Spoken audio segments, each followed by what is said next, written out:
is August 8th. It is 9:02. Welcome to the BoCC meeting for Albert County.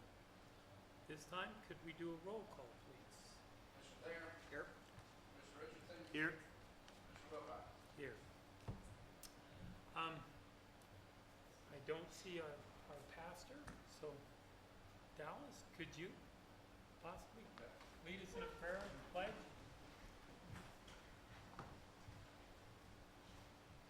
Father in heaven, we come before you just now. Father, recognizing you as our creator, Father, the creator of this world. Father, the one who still rules over this world. Nothing happens without your permission. Father, how humbling it is to be able to come before you to bring our concerns, to bring our praises. Father, we thank you for that opportunity. Just now, I pray you'll be with us in this room now, that we go about the business of the county. We do so in an orderly fashion that will benefit the citizens. Father, I just pray for special protection upon our first responders, upon our military men and women, Father, that you give them extra special protection, Father. They serve so many, and with risk to themselves, we just ask for their protection. Father, we thank you so much for the rain that you've sent over the last few weeks. We just pray that it will keep coming, and you'll send more and more. The earth needs it so badly here. We thank you for that in advance. Father, we thank you for sending your Son to be our Savior. It's in his name I pray. Amen. Amen. I pledge allegiance to the flag of the United States of America and to the republic for which it stands, one nation, under God, indivisible, with liberty and justice for all. Thank you. Okay.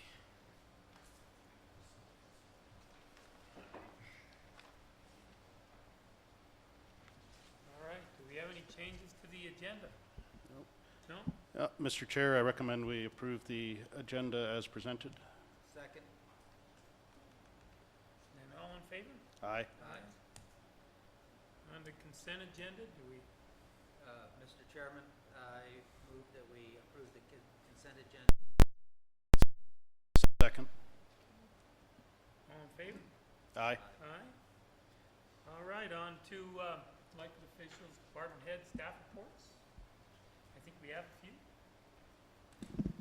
We do have a few. I just want to mention that we've asked Callie and Sean to kind of give us a brief rundown of, from the staff perspective on FAIR. We will be inviting FAIR Board to come give us a more comprehensive report, but we thought we'd give them a couple days off and let them regroup before we ask them to come up. So Callie, I think you're up. Well, good morning. Can you hear me okay? Perfect. So I wasn't too sure what you guys wanted, so here we go. County Fair to me is an overwhelming sense of community. The 4-H families do know that I call this fair second Christmas. We eat special refried foods and work together for one crazy event, fair. I love it. I love all of it. And I especially hold everyone who's a part of it in a special place in my heart. Those who participate in it, those who volunteer as leaders and as fair superintendents, those who support it, and those who enjoy it as a spectator. All of their efforts, successes, struggles, their smiles, their tears, we learn by doing. We grow by helping our peers, and we live each day with our passions, and we love those that we share this second Christmas with. This year, we were able to recognize Betty Hood, a 50-year Elbert County 4-H volunteer leader. Betty's commitment to the youth and families in this community is truly something to commend. So much so that Dr. Tony Frank, Colorado State University president, traveled to Elbert County to recognize her outstanding work and dedication. I would also like to recognize all the extension staff, Lori Denson and Trina Smith, as well as our 2 summer interns, Elbert County 4-H alumni Katie Listel and Haley Sigmund. Also a huge thanks to Rory Hale, Elbert County Public Works Director, Monty Hankins, Road and Bridge Superintendent, Sean Carpenter, Facilities Manager, Stan Crayley, Keith Cummings, and Adam Trinnell for keeping this, for keeping the events and the grounds operating smoothly. Thank you also to Susan Murphy, Lisa Makowitz, Sherry Hewitt for assisting with premium payout on Sunday, which is also at a very exciting time. And also special thanks to Alex Jacobot. I can never say Alex's name right. Alex J, I like that. Special thanks to Alex and to Shane Heap for their OEM and Elbert County Sheriff's Office support. Thank you also, Commissioners Richardson, Wilcox, and Thayer. Thank you for your support of the fair and for being willing to participate in the dunk tank. Elbert County Fair is truly a participation fair, and you make of it what you put into it. Congratulations and thanks again to the Elbert County Fair Board, Tammy Schneider, Will White, Christy Strahan, Jill Duvall, Rick Miller, Garrett Miller, Chris Carnahan, Rod Sigmund, Greg Mitchell, Mandy Taylor, Vicki Whitman, Roger Evans, Trevor Smith, Dave Rook, Dan Carpenter, and Ben Duke. Each of these individuals make up the most dedicated working boards I've ever been a part of, and it's their dedication and passion that makes the Elbert County Fair truly a great event. I'm sure that there are others that I've forgotten to highlight, and please forgive me, I'm very tired. But thanks to all who make this event a huge success from behind the scenes. Many thanks, and we will see you all next year at the 85th Annual Elbert County Fair. If y'all have any questions, I'd be happy to answer them at this point. Keep up the good work. Yeah, no, thank you. I hope you all enjoyed it. Yeah, everything I heard was positive. How, just 4-H participation, I know it kind of runs cyclically. Kind of where are we at? Are we growing? We are holding growing. We're steady? one of the few programs in the state actually that are actively growing. Last year for the 2016-2017 year, we had 333 4-H members. We graduated 25 seniors out of that program, and in the 2017-2018 year, we have actively enrolled 397 4-Hers. This is a huge bump. Yeah. It was a lot. I believe the first year families still really enjoyed themselves and had a good experience culminating in county fair. Okay. Well, from what I understand with the interview process, help is kind of on the way for you too. Help so- is on the way. It'll be good. But thank you. You're very welcome. Anything else? Thank you.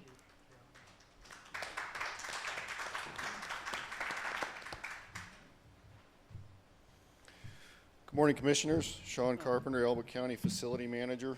I was asked to come before you and give you a staff overview from the facility side as far as problems, challenges with the 2018 fair.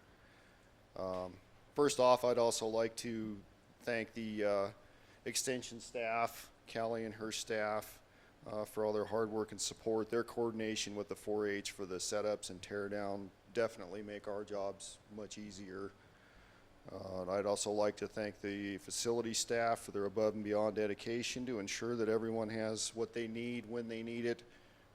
These guys are awesome, and I very much appreciate their hard work and dedication. From a facility standpoint, overall, fair went fairly well for us this year. Relatively few major problems. We do continue to struggle with an aging facility and its infrastructure, being primarily power, water, and drainage. Some of this year's challenges, we had issues in the campground. We lost a main fuse in our primary gearbox. This is the second time in 2 years that's happened that we've lost power up there. The individual pedestals are supplied by old DirectBury cable that have been gnawed on consistently by our rodent friends. They've been damaged by previous construction, which has resulted in a lot of underground splices, and that in itself presents a lot of problems for us once the moisture gets to them. And also the sheer number of units that we're trying to service during fair on an already overtaxed system presents problems in itself. Facility department does intend on developing a site plan, engineering designs, and all of the necessary documents to complete a remodel of that campground to bring the level of service up to an acceptable standard. We do plan on initiating that with 2018 budget funds to at least get the engineering and site plan work done this year with the intent of hopefully beginning construction on a remodel of that campground as early as possible in 2019. We also had issues in the beef barn. You heard Callie talk about the increasing number of 4-Hers. We had more 4-H beef kids than we've had in the past. More beef animals, more setups, more requirements for power. So we had some challenges in the beef barn trying to keep them running while the kids were trying to get their animals fitted for shows and sale. So we intend on having our electrical contractor evaluate that and see what we can do about adding some outlets to address those issues, as well as water supply for that barn. Once again, just to try and meet the needs of our growing disciplines. We continue to battle old fixtures in the exhibit and ag buildings. The toilets that are installed there are residential tank grade toilets. They're definitely not intended for the commercial application that we're using them for right now, as well as the sinks.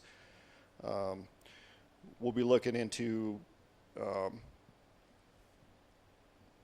seeing what it's going to take to do remodels of those restrooms. We'll be generating proposals for that, to do remodels, to replace all those toilets, sinks, countertops, to meet the needs of our public. Washing machine in the women's restroom failed. We'll be evaluating that for repair replacement, whichever is more cost effective. We're always short on portable bleachers during fair. We spend a great deal of time moving these portable bleachers from site to site. Moving the bleachers during an active venue presents safety risks in itself. I don't like doing that any more than we absolutely have to, but you have to do what you have to do to provide the adequate seating. So it's also very stressful on the units themselves. Even though they say you can move them, they're not really designed to be drug around and moved like that, and it's very stressful on them. So Callie and I have also been talking about exploring what it would take to purchase at least 2 more of those units for next year, so that we can hopefully avoid having to move those units at all. If we do have to move some, it will probably be just for sale day down around the pavilion. So we'll be exploring that and finding out what that's going to take. Fairgrounds continues to struggle with inadequate grounds lighting. We've got several dark areas scattered throughout the fairground that present safety concerns. As a result, we're consistently forced to rent portable light stands to address those concerns. Facilities department will be exploring contracting out for a full lighting assessment and recommendation for the fairgrounds to determine what it would take to adequately address those concerns. It is also the facilities department intent to meet with the fair board and the 4-H superintendents. I'd like to do that this year as soon as possible, to develop a basic concept of what the individual disciplines are going to be requiring of the new multi-animal complex that is part of the fairgrounds master plan. I obviously need to get their input so that we know exactly what these different disciplines are going to require of that facility and what it's going to look like, so that we can hopefully utilize 2018 CTF funding to also generate the necessary site plans and engineering that would be required, so that in the near future we'll be able to utilize those plans to obtain quotes from contractors, so we know what it's going to cost to build this facility. So that's basically all I have to report, gentlemen. Do you have any questions for facilities?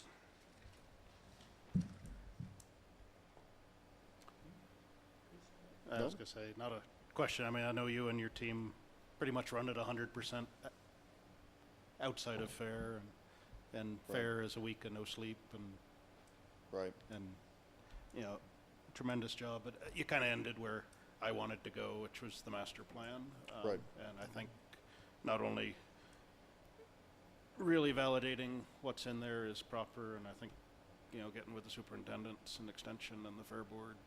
And is we a are really good first step, and then we are following the master plan. We're a little behind the ball on the timeline for that master plan, but we still are in line with the general master plan itself. that one big multidiscipline building is That's kind of huge. It's huge, and it's That the is long absolutely pole, huge, the yeah. most And expensive that piece, puts us so- in a difficult situation when it comes to maintenance with a lot of these old decrepit buildings, you know. We find it, you want to keep it as serviceable and as safe as you possibly can, but at the same time, you don't want to waste county funds on something that's probably going to be tore down in a few years and replaced. So it's kind of a fine line as to where you go with that. Yeah, we just gotta figure out how to phase it right, and then know what we're going after for grant money, because Absolutely. we're probably not gonna get it just out of our Absolutely. regular annual allocation. But that's our intent with the multi-animal facility, is to get the initial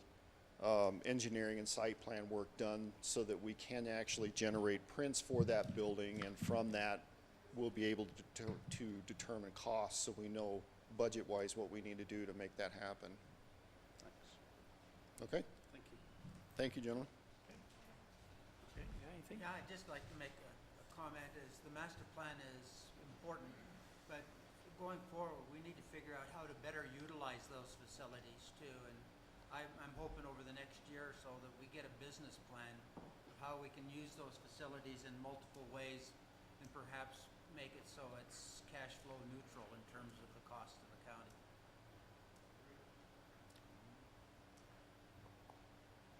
Okay. John, thanks for the input. Who? Have someone?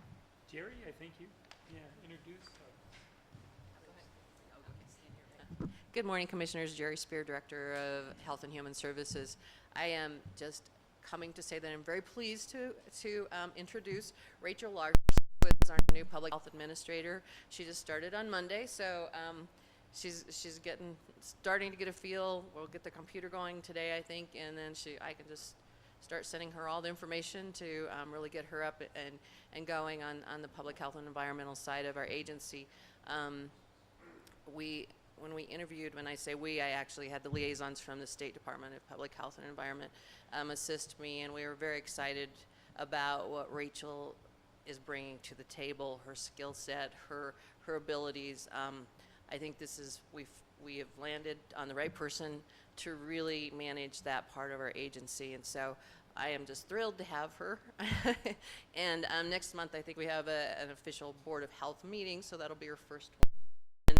I know you'll still be in a learning mode, but we can do a little more official kind of presentation. But I wanted to introduce her, and I'll let her give you a little bit of her background, so I don't mess that up and get those details wrong. But I like I said, I just wanted to introduce her, let everybody know she's on board, and we are very excited to have her.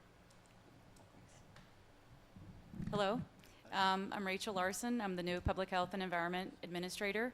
I'm very excited to be here to serve the community, or the county of Elbert County. I'm a citizen in Elizabeth, and we've lived here for a little over 2 years.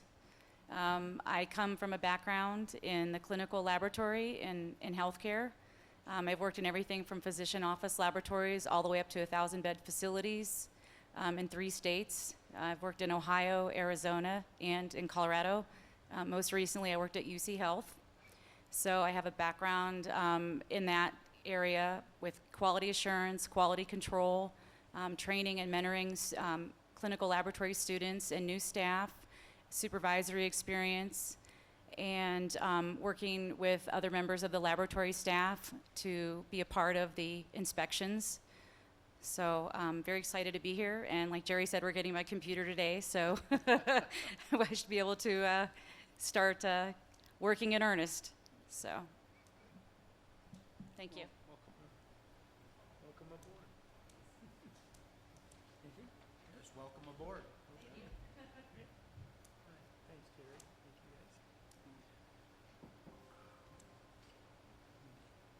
Christina, how are you? I'm good. Christina Stanton, Director of Community Development Services. My apologies. I meant to get this on the update item, so I'm going to give the update real quick. The consultant and I have been discussing last week and continue working through the zoning regulation updates that we're trying to bring forward. And Christina, I'm old. I don't hear very well. Sorry. Let me make sure I get it right there. We noticed that last night at Planning Commission. If you have it right there, you can hear really good. So yeah, we're working on the zoning regulation updates and discussions with Baseline last week and continuing, of course, this week. We've had internal review of the first 3 sections and suggested for a joint Planning Commission and Board of County Commissioners work session in October. They recommended October 17th, and we're stating that they can have the entire document for review 2 weeks prior to that date. So we're trying to hold them to that and keep moving forward and keep working with them each day and each week moving forward to try to flesh that out some more. We've got the first 3 sections as in draft form.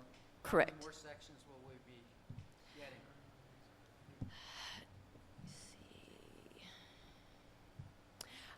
I did not bring the table of contents with me, so I'm trying to remember how many sections there were. There were several, though. Yeah. There's a lot of stuff. And otherwise, I've just wanted to state that we've been working on catching up on the minutes. Last night we got the February minutes caught up, so we're a few more months to go. So if we have a combined work session and you said in October, Yes, will we get this thing done by the end of the year? that would definitely be the goal.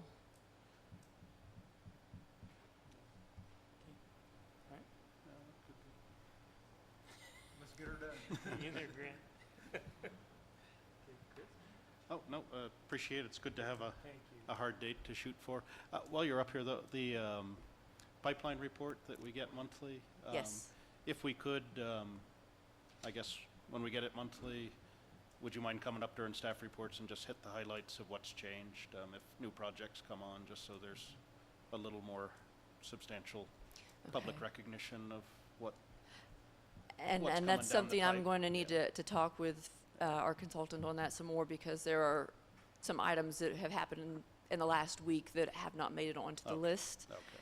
And the list needs to be added to the website. I noticed last night at Planning Commission that the website still just has the June one, the July one was not No, on okay, there. So. yeah, thanks. But Chris, that's a great suggestion is that, just, you know, what's new on there? Because some of that stuff is almost as old as I am.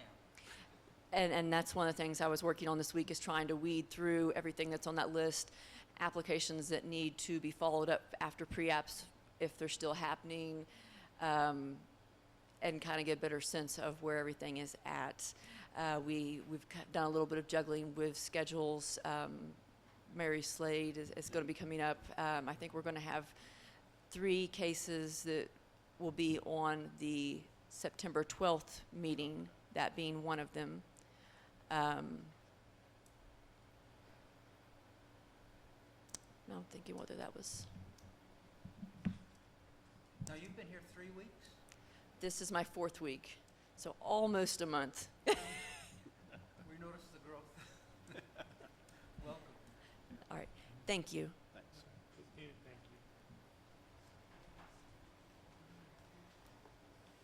You good?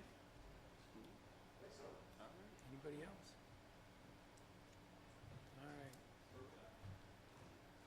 Okay. I think we're done with that section. Now, open public comment. I can remind folks that this is for items unrelated to discussion or action items, because you'll have the opportunity to comment on those at that time. So is there? Yeah. Beth Shelley, West Elbert County Sun, Ranchland News, and Reno resident. I'd like to request public access to Wi-Fi in this building. It's taxpayer supported, and it's common for public buildings to have public access. It helps with transparency, and especially during these meetings, you need it to access the documents that are being referred to. That's my request. Thank you. No, I thought we did. I thought we did too. Well, I we'll did find too. out. All right. So we'll find out. All right. Any other public comment? Thank you. That's, we'll find out. Okay. On to discussion. First one, update on livestock markets and the drought situation. I think- Sam? I think we have a, Get a little, Thank you, Commissioners. I need to phone in. This is Okay. going to be Yeah. a presentation, Chris, I so think you, while I get this set up and going, I'll be advancing the slides. I think this was a request from the BoCC to have some information. If you guys want to talk about that for just a second, then I'll get Cattlefax on the line. yeah, okay. Yeah, I just, Chris, yeah, this you- is something we've been kind of asking for to try to get set for the last month or so. I mean, as we got deeper into the drought, it's nice that we've had some rain of late, but we'd kind of hit a point a few weeks ago. I was at an event and folks were talking about moving cattle from one pasture with no grass to another without grass in hopes that the new one would be where the rain would hit next. And, you know, it just, you know, one of those blinding flashes of the obvious that, you know, we need to be looking a little deeper at the agricultural portion of the county, the eastern part. I mean, most of our discussions are centered around the highly populated areas, but, you know, clearly grazing, beef, and agricultural products are an important part of this county to a lot of folks, and we've had some movement from the USDA. I think that'll be talked about later in opening up some additional lands for grazing. It was just important to us that we kind of hear about the details publicly, so they're also available to the citizens. So that's all I can say. okay. And we'll get the individual on the line.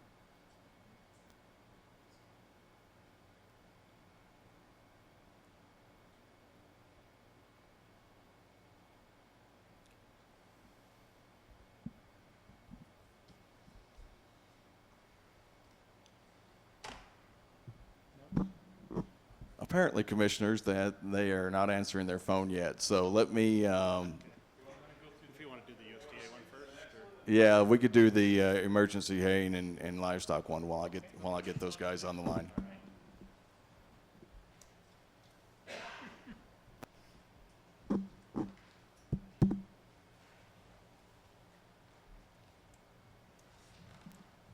Still morning. It is still morning. Good morning, Commissioners.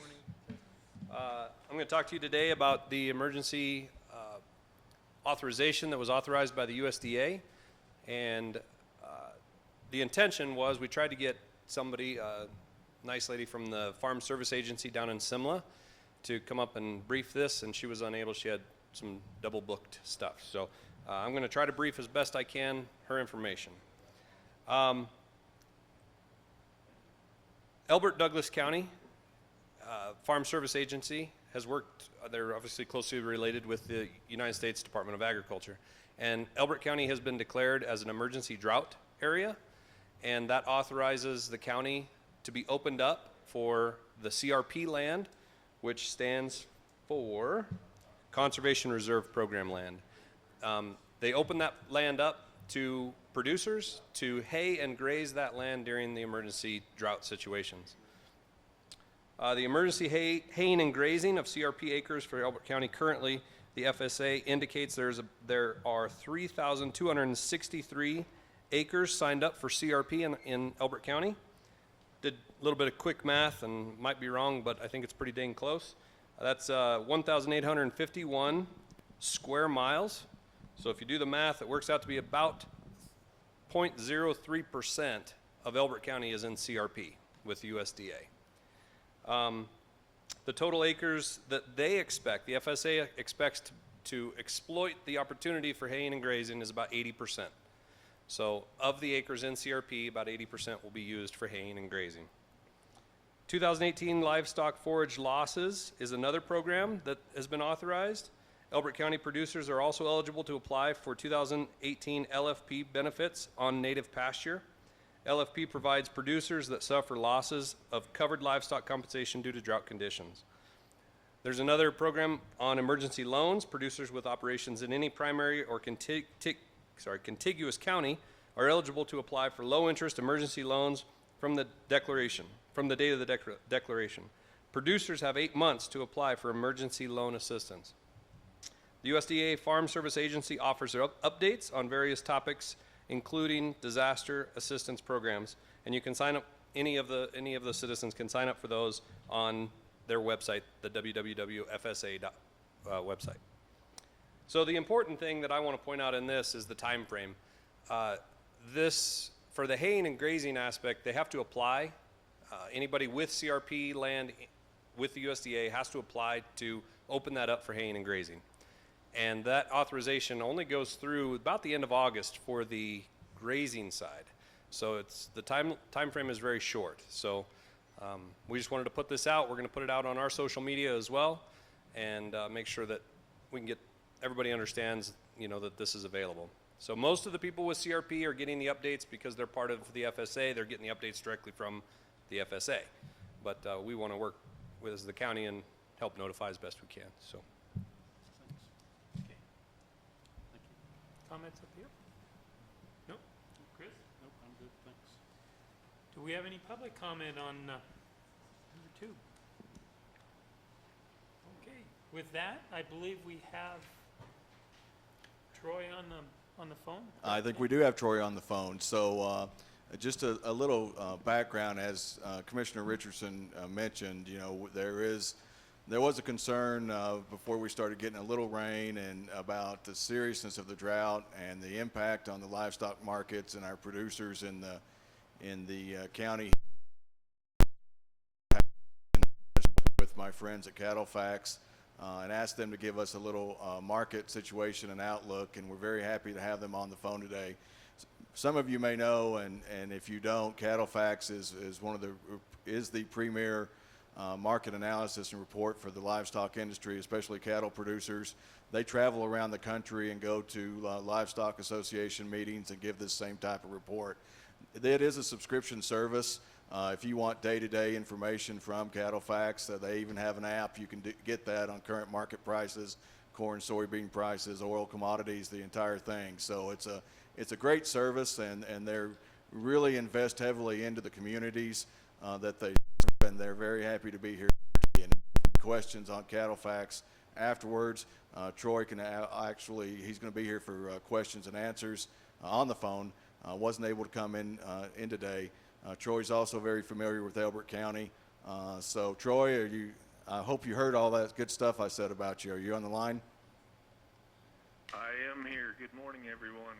Glad to be with you all. And for those of you that don't know me, my name's Troy Applehans. And as an analyst here at Cattlefax, we all have specific regions, and the regions I cover kind of somewhat might seem odd to some of you, but I cover the southern plains and southeastern regions of the country for cow-calf and stocker operators, but I also cover Colorado, western Nebraska, and Corn Belt feed yards. And so I know that you all have been talking about the dire situation that we had earlier in the summer regarding moisture, and so kind of wanted to give you an update, at least from what the Cattlefax meteorologist, Dr. Art Douglas, who's been on staff here for about 48 years out of our 50 years. We celebrated our 50th anniversary this year, and so if we go to, I guess it'd be the second slide, Sam, this is just giving Dr. Art Douglas's analog forecast for August of this year. I realize we're in the month of August, and obviously what this would show is that a little warmer than normal temperatures, obviously out west, cooler than normal temperatures through much of the Corn Belt region, which a lot of that corn crop is going to be made during the critical pollination phase in that July time frame. In August, precipitation forecast shows, I think for the most part of Colorado is drier than normal, but specifically where Elbert County is, it's showing normal conditions for August. And I think the importance of this is if we go to the next slide, which is showing the fall temperatures and precipitation forecast, and this would cover the months of September to November. The temperatures across the bulk of the country are going to be warmer than normal, 1 to 2 degrees for the most part. And that's good in terms of making the corn crop and keeping cow-calf producers' feed costs in check in here. As we look at the precipitation, you can see that it's fairly normal precipitation throughout most of the Corn Belt region, which will allow potentially for an early harvest. And from all indications at this particular time, the corn crop is looking unbelievably good for the bulk of those main corn states in the Corn Belt. Fall precipitation specifically for Colorado, normal to slightly above for those 3 months. And if we go to the next slide, this is just showing a month-by-month breakdown from September through November for temperatures and precipitation. On the left U.S. maps are temperature for September, October, November, and then the right side would be precipitation. And I think what this is showing us is that the bulk of the country is going to be warm, obviously, but more importantly is the precipitation forecast, particularly for harvest in the Corn Belt, looks to be ideal, not wet, not dry specifically, just kind of normal. But even more importantly is the moisture in the southern plains for that wheat crop to potentially thrive, which we didn't have much of a wheat crop this past year, obviously. But overall, as we look at moisture conditions in that part of the region for potential to turn cattle out on wheat, it just creates better calf demand, if you will. And maybe the calves in Elbert County don't specifically go to wheat grazing. Some of them do, some of them don't, obviously. But overall, it creates more demand for calves in general. The other part of this that I would say is that the East Coast, we can look at the temperature for the East Coast, which is our main population centers. When we see that, we typically see an uptick in beef demand just due to the warmer weather and people utilizing beef to a higher degree. The next slide is just the winter analog forecast for temperature and precipitation.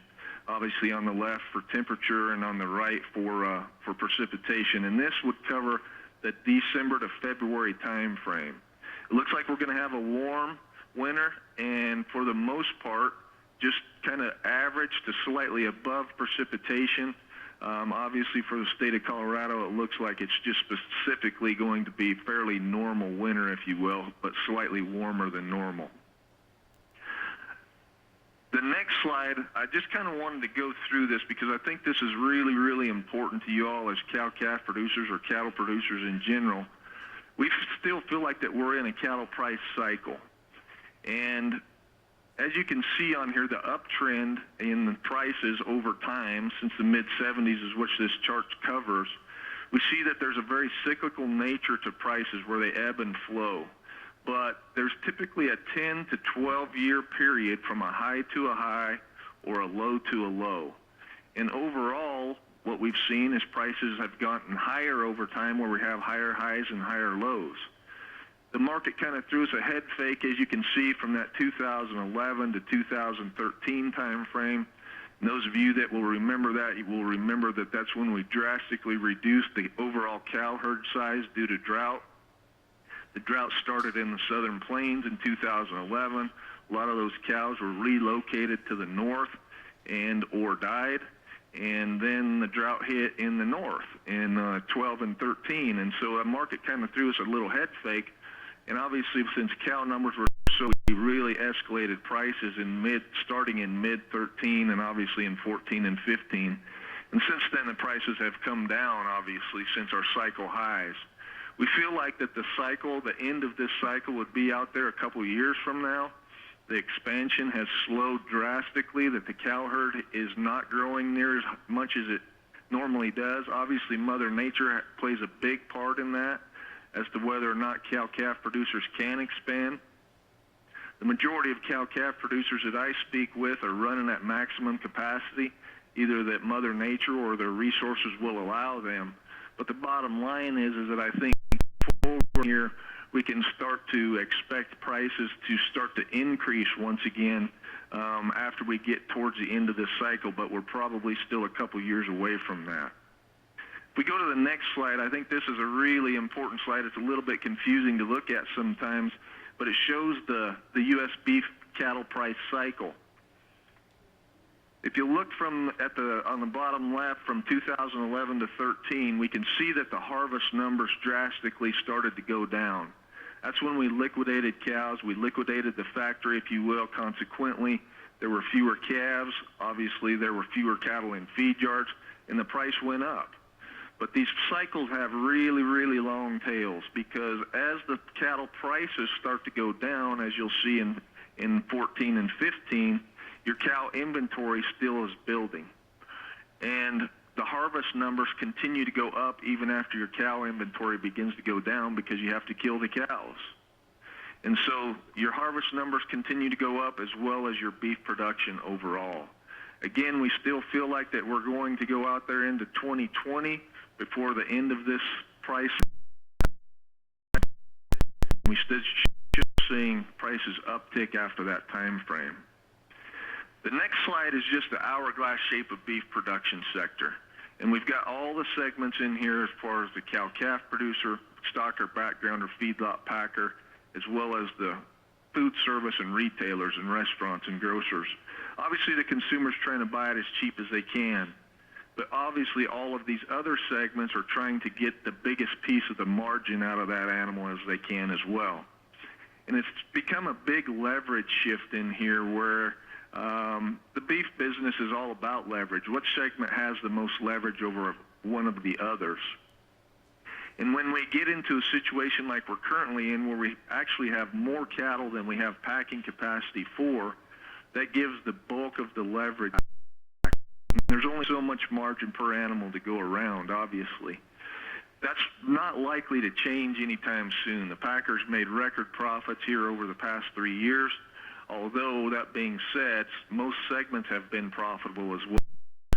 If we go to the next slide, and just showing the leverage price comparison, and this has got the years of 2014, 15, and 16 on it. And what this is showing is basically when that leverage shift occurred. We had the price cycle highs in 2014. Prices started to come down in 15. Most people don't realize that feeder cattle and calf prices actually averaged higher in 2015 than they did in 2014, but it's because they started out at such a high level. And if we recall, the cycle lows, which we perceive, and I'll show you a slide on that in a second, I feel for feeder cattle and calves, the cycle low was probably in the fall of 2016. Those of you that sold calves or were forced to sell calves in October of 2016 probably remember how depressed prices were. We had an average 550-pound steer price for the U.S. That averaged 127 in October of 16. But you can see the percentage difference, and you can see who garnered the most decline in values, and that was the cow-calf and stocker operators, if you will. The next slide shows the feeder cattle breaks from the cycle highs. The current cycle lows are likely in, which is on that black line. But some of these have really long tails. If you'll notice the cycle that broke in the late 70s, that took 7 years before we actually found a low. I don't think this one will take us that long.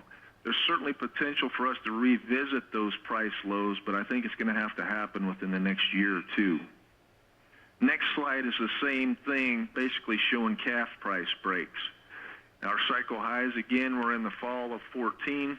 Our cycle lows, at least from our perspective, would have been in the fall of 16. The next slide is just showing industry profitability.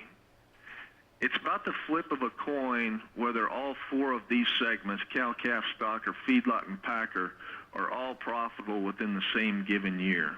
You can see the massive profitability in all these segments except the packing segment in 2014. If we look at 2017, you can see how more evenly distributed that profitability was among segments. But last year was obviously also the second most profitable year in history, with the exception of 2014. This year, we're looking for everybody to still remain profitable except the feed yard segment.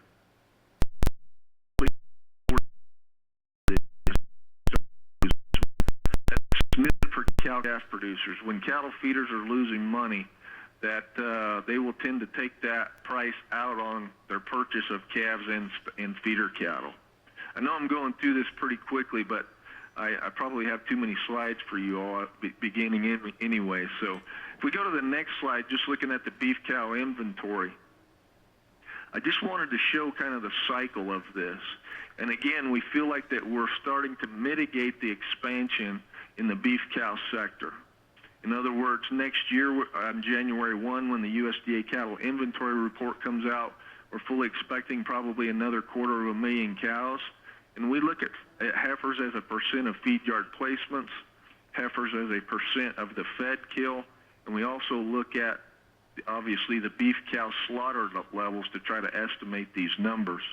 But the bottom line is that expansion is slowing drastically, and by 2020, we feel like that the cow herd will have stabilized, and signal starting for calf prices during that time frame. We always have this counterparty risk, so if we look at the next slide, we're just looking at commercial beef production. And beef production is expected to reach new all-time highs during 2018, 19, and obviously 2020 as well. 2002 was an all-time high in production, even though 1976 was the high in cattle numbers, which is indicative that we are able to do more with less. We can produce more beef with fewer cows.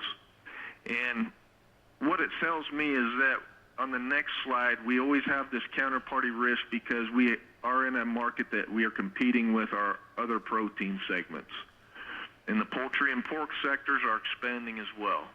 And obviously with the tariffs that are in place in the global trade, this is worrisome to us. We are worried about the pork backing up, and we're going to get rid of it at some point somehow, and you do that by price. And so the worry is that we have to discount pork prices and people will substitute pork for beef because beef is about 3 times the price of pork at the present time. The next slide is just showing the forecast. And this is showing for 2018 that total protein is going to increase over 3 billion pounds. We can't have any hiccups in our trade. This is the bottom line. The domestic economy is strong. Obviously, particular time, unemployment rates are low. Actually, I heard that there are more jobs available than there are unemployed. And I think that's great for beef demand because when people make money, they would obviously rather eat beef than pork. If we just go to the next slide, I just wanted to show the 20-year seasonal index. This is just an index showing the seasonal price pattern of calf prices. Obviously, it goes up towards the spring time frame into that March and April time frame as grass demand starts to peak. People are chasing calves. There's not a lot of them around in that 5.5 weight category, and green grass is making the fever pretty hot for cow-calf or for stocker operators. Prices tend to go down, and obviously you can see the low in calf prices is in October. That's when the bulk of the run is. 75 to 80% of cow-calf producers calve in the spring, wean in the fall. You would expect your calf prices to be lowest during that time. We are big advocates of forward contracting and/or video selling calves during the summer months to try to stay out of the lows of the market.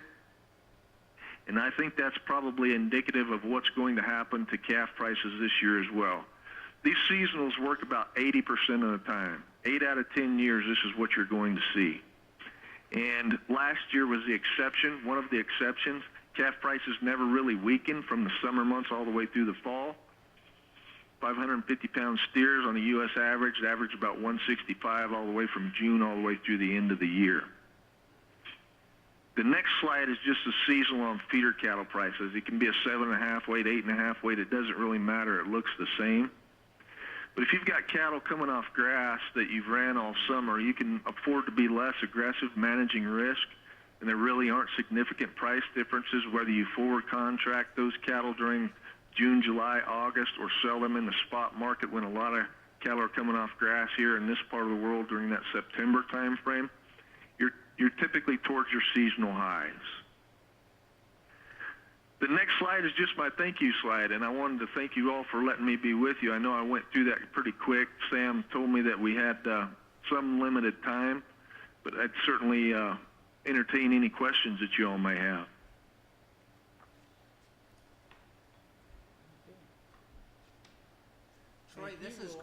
Troy, this is Grant Thayer. Our paths cross again. I appreciate your presentation. Thank you, Grant. Appreciate that. Do we have any questions? Anybody? No? Okay. Any comment?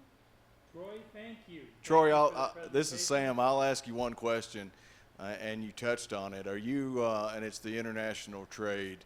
A year or so ago, we were pretty excited about getting the cattle markets opened up to China. Are we starting to see any impacts yet on the tariff wars that are going on right now? I think I heard most of that.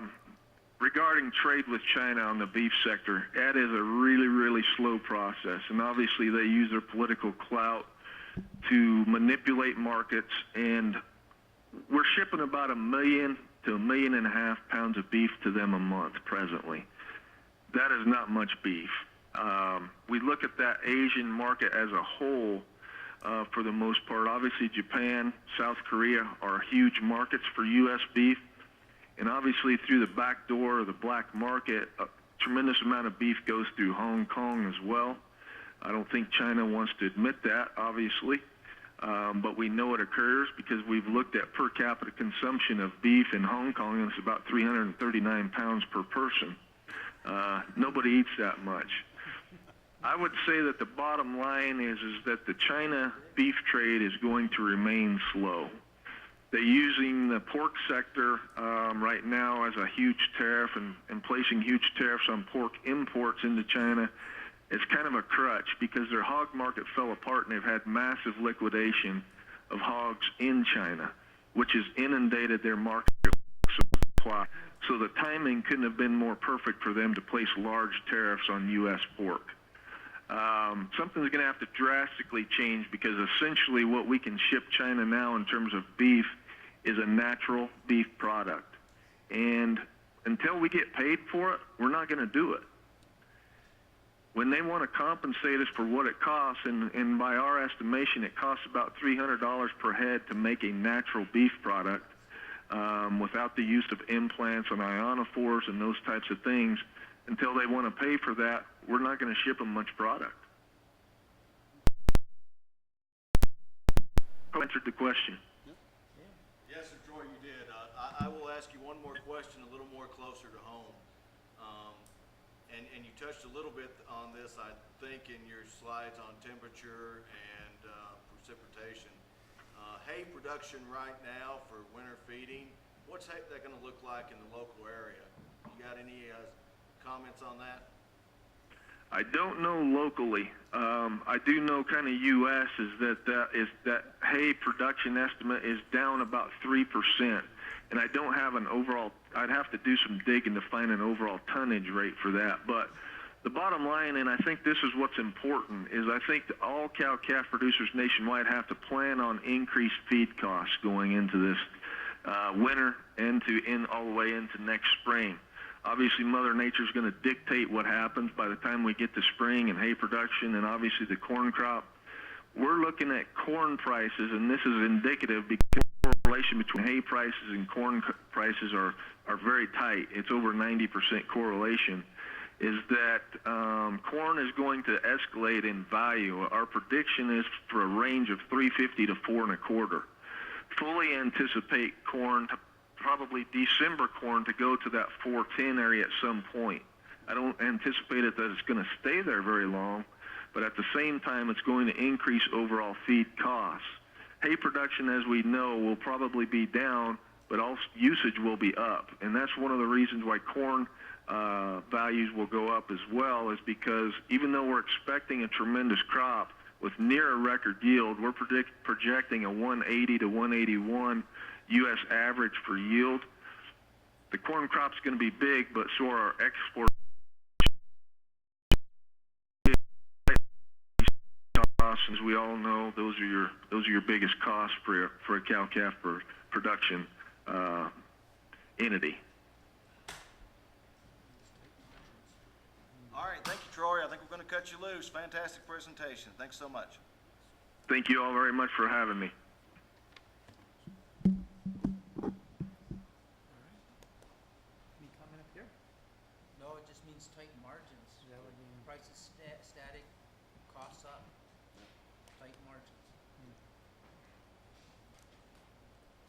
Any other public comment?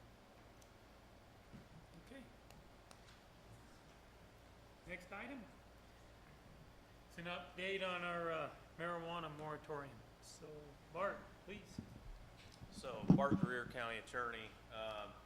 We have touched up on this past couple meetings, just indicating that we were working on an update on the current ordinance actually that's in place for Elbert County. We do have, I believe, pretty close to a final draft, so that's something that should be going through final review, at least our form of final review, and then once that's been previewed and gone through by the right folks, we'll go ahead and do the publication and move forward with the process on getting that to a point where it actually is able to replace the existing ordinance. Obviously with input from the public and staff. But that's where we're at. I think we're very close to actually doing a final review internally and then proceeding to those additional steps I just mentioned. And then, my understanding, we're just updating to address some statutory changes in case law that, since the first one Correct. was published. There's been quite a few federal and state updates since we last had an ordinance update on this, and that's something that I know has been on the commission's radar since essentially all three of you have been in office, but it's also something that's I've kept on my radar as well, and have been reaching out to other counties and seeing what they've been doing, and so I just think it's an appropriate level of due diligence to continue to ensure that our ordinances are up to date, and so that's what this is endeavoring to do. 12. Our ordinance is in 12. 2012. Yeah. Current ordinance is 2012.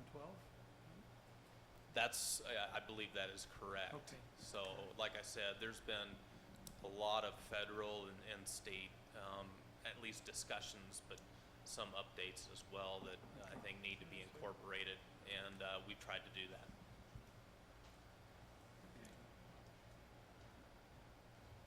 All right. Any comment up here? Chris, you have any comment? No? Public comment on our marijuana moratorium? No? All right. Thank you. On to action items then. First one, our July 25th minutes. Mr. Chair, I move that we approve the minutes as presented and dispense with reading. Second. Do you have any comment up here? Nope. Any public comment? No? All in favor? Aye. Aye. Next one, our July 30th minutes. Mr. Chairman, I move that we accept the July 30th meeting, 2018 minutes as presented and dispense with their reading. Second. Second. Any comments? Public comment? All in favor? Aye. Aye. Aye.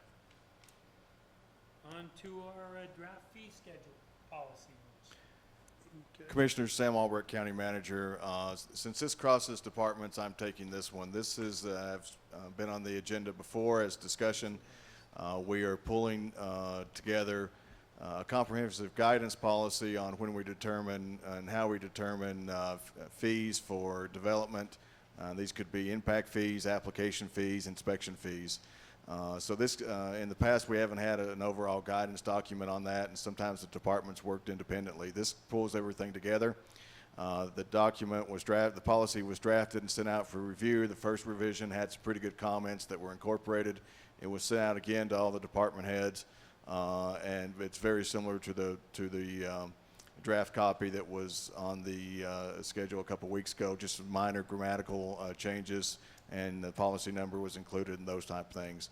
At this point in time, I'm recommending that we approve this policy. It will affect CDS, Public Works, and HHS for development land use changes. Now, as I understand Yes, sir. I hope in 2 weeks to have a first cut at what those fees will be.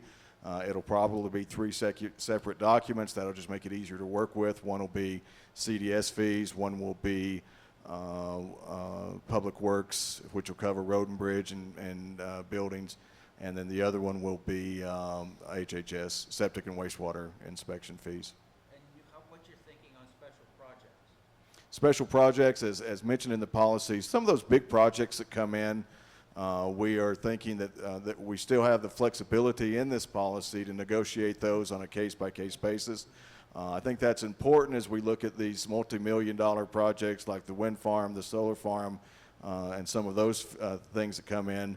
But roughly, the guidance document also states it's going to be about 2% of the total cost of the project. That gives us a starting point. Chris?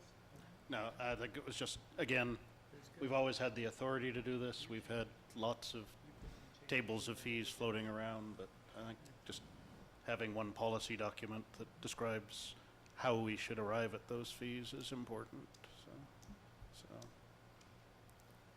And having a consistent document will be Yeah. a move forward. Okay. Public comment on our policy for fees. Okay. We have a consideration. Do we have a motion to approve the? Yeah, so, Mr. Chair, I move we adopt the fee policy as presented. Second. All in favor? Aye. Aye. All right, next one. I believe we need to open a public hearing. Mr. Chairman, I move that we open a public hearing for considerations with respect to Sun Country Metals. Second. All in favor? Aye. Aye. So now, what we're doing, now we're appropriating funds for the Sun Country Metals PID. Who's presenting that? Sam? Commissioners, so this is the next step in the Sun Country Meadows project. As you know, the residents up there voted to add a mill levy and in order to pave some roads, some primary roads through the subdivision. The next step then was to go out and find bonding for that, which we did. We also got bids back in on the construction project, which came in below our estimate, which was a nice thing. We actually had 8 bids that came in, I believe, on that project. So this is the next stage on that, and there's 2 pieces of that. One is the appropriation document that it's a supplemental appropriation to the 18 budget, and then the second piece of that is the interfund loan between Elbert County government and Sun Country PID. As we've stated here before, that's the primary part of the funding, the $1.8 million bond has been secured and is ready to be spent on this construction project. And then also the rest of that project fee, the let me find the right number. The interloan amount changes. It's about $200,000. Let me find that loan document. Yeah, $264,811 in order to finish the financing of the project, and that'll come from the collection of the SOT taxes. Okay. All right. We're going to have to approve 2 documents. We're going to have to run 2. Yeah. Okay, so let's, let me ask for public comment and everything first, then we'll go to, is there any comment on our processes that we have to do for Sun Country?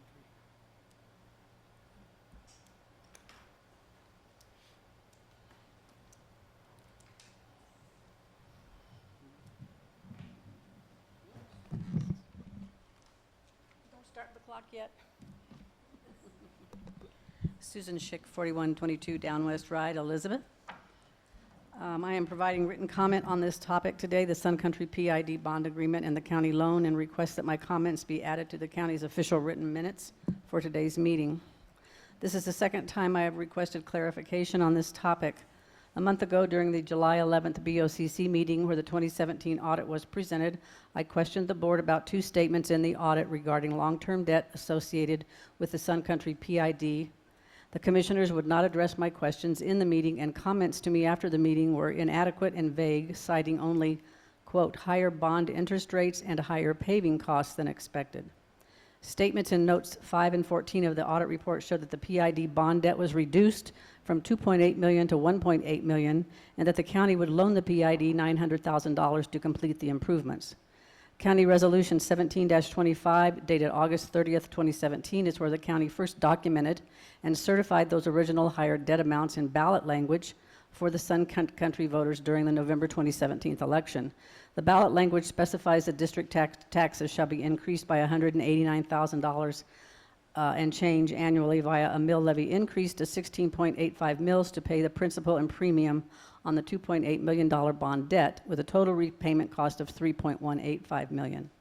The reduced bond debt and the county loan are documented in County Resolution 18-20, dated April the 11th, 2018. Contrary to Colorado sunshine laws that require the government to specify in enough detail the purpose of an agenda item, the BoCC agenda merely stated that the BoCC would A, convene as the PID board, approve an unspecified agenda, and C, a resolution establishing parameters for the Sun Country bond. There is no mention of a $900,000 loan or a reduction in the bond amount. The 26-page resolution approved on April the 11th, recorded on April 16th, was not made available to the public until April the 19th. This resolution changed the terms of the agreement as voted by the Sun Country residents and as understood by the residents outside the district. Today, another resolution is before the board that once again changes the story. If I am reading this resolution country, Sun Country PID is receiving a loan of $264,811 from the county sales and use tax fund. The resolution states that the Sun Country PID fund is being increased from $191.8 to $2.2 million. Are taxpayers to assume the total cost of the paving project now is $2.286,611? There are questions that need to be answered by you, the board, on the record. Please explain today's documents that indicate a changed fiscal impact from the Sun Country PID from $191,800 to $2.2 million to be repaid from a $1.8 million bond and a loan for sales and use tax fund of $264,800. Where did the $191,800 come from? Is the $2.3 million figure the final debt that's to be assumed? In the interfund loan agreement in item 4, please explain the reserve account within the Sun Country PID. Are the Sun Country residents getting 3.9 miles of their roads paved for almost $2.3 million?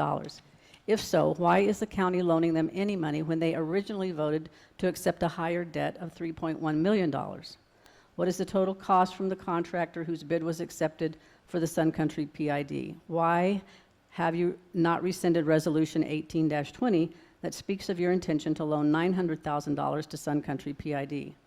Why did you rush to an election for the PID bond without first obtaining firm fixed bond and paving bids? Such haste and poor planning might be interpreted as gross incompetence or worse. This is not the first county-sponsored improvement district that has required late-day bailout from the taxpayers by other county funds.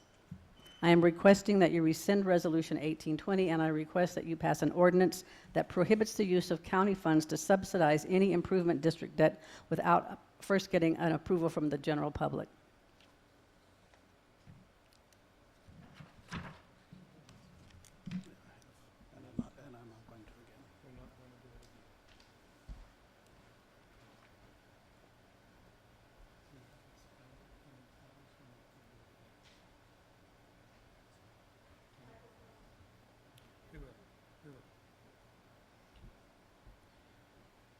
We have explained the process and what we ended up going through.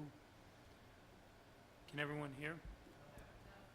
We have explained the process that we went through. We explained how we got here, and I believe at the last meeting, Chris went through a detailed explanation of how we all encountered this, what the process was, how we were going to fund it, and pretty much every part of this. So at this time, we're not gonna cover it anymore because it is on record. The explanation is how we went about it. So, thank you for your comments. Appreciate it. It will be on the record. All right, we have the appropriations for Sun Country Meadows, PID, on the table. We have two documents that we have to approve. Can you hear me?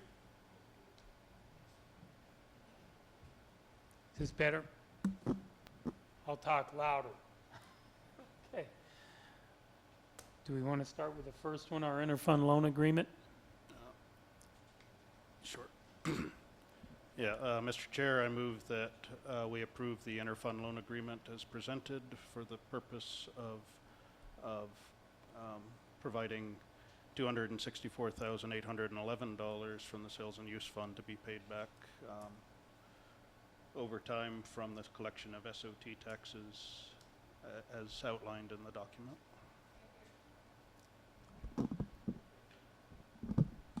Well, I will restate the motion.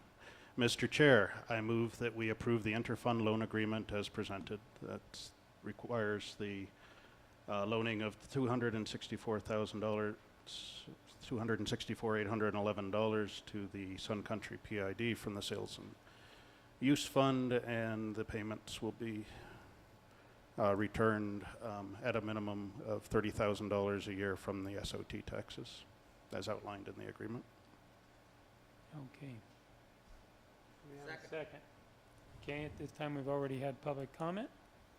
All in favor? Aye. Aye. I believe the next document is the resolution for the supplemental appropriation to the Elbert County 2018 budget. So who will? Mr. Chairman, I move that we approve Resolution 18- to be determined supplemental appropriation to the Elbert County 2018 budget. Second. Okay. Do you have any comment on that? Not yet. I'm going to ask them next. Do you have any public comment on this supplemental appropriation, the resolution? Okay. No comment at this time. All in favor? Aye. Aye. Okay. Covers our hearing. Can I have a motion to close the public hearing? Oh, yeah. Second. All right, all in favor? Aye. Aye. Thank you, guys. Okay, on to board planning for our next meeting, August 22nd. So.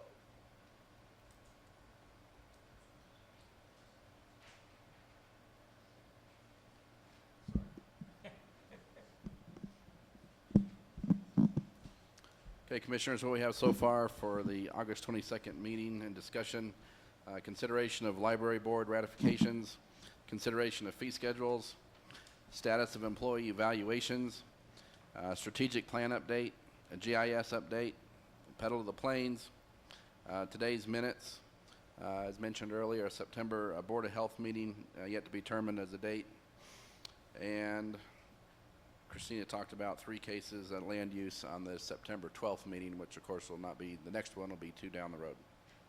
Also a possibility of a town hall meeting with Sun Country in the next couple of weeks. The fee schedule?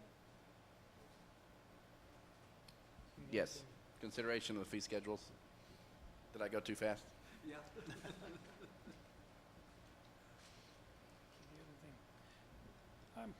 Could we request an update also on, it was mentioned in our recent audit as to the employee evaluations and the number that were completed and essentially.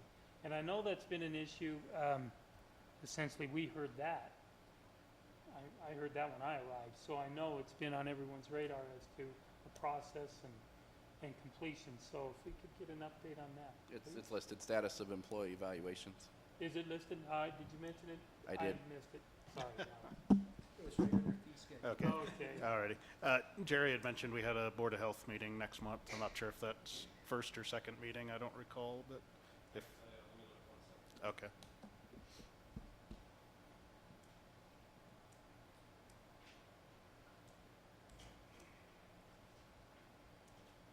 That's gonna be the second meeting. Okay, yeah, and I guess generally we just, Actually, I'm sorry, it's gonna be the first meeting in September. first in September.